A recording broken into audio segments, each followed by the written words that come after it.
Listen and choose the correct answers. Can you believe that it was 9 years ago today that the world witnessed its very first ever flash mob?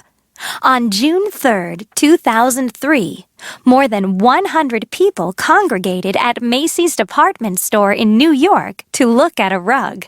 Far from being a passing fad, these sudden impromptu gatherings have become more and more common as they have become more and more imaginative.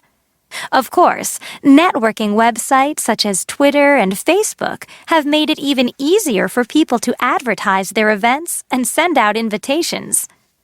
To celebrate this historic date, I have invited social commentator Ian Hicks to join me and talk about his 3 favorite flash mobs of the last 9 years.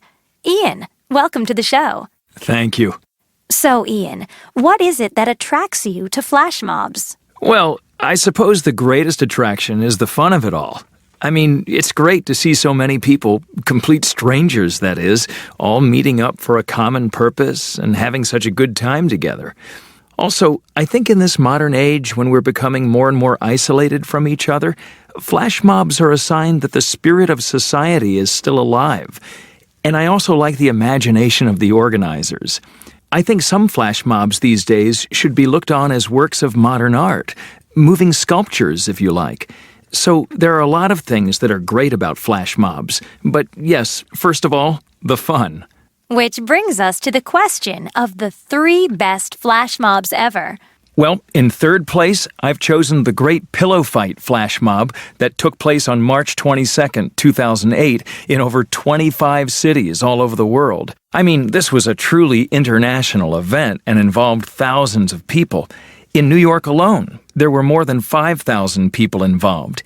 To date, this remains the largest flash mob ever. I was involved in the London one, and I've never laughed so much. I hadn't had a pillow fight since I was a kid, and I'd forgotten how much fun they are. It brought out the 8-year-old child in hundreds and hundreds of people that day, and it was fantastic. It certainly sounds like you had a good time.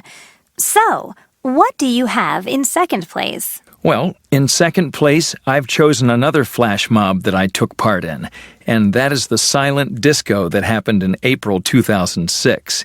There were about 4,000 of us, and we all arrived at London Victoria Station, and at the set time, we all suddenly started dancing to music from our iPods.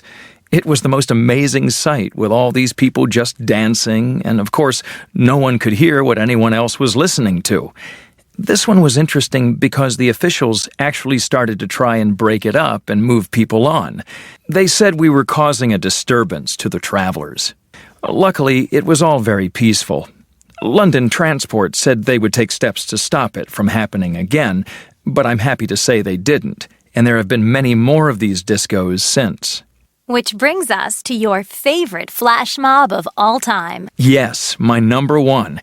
And this is one that I wasn't involved in, but I would have loved to be there.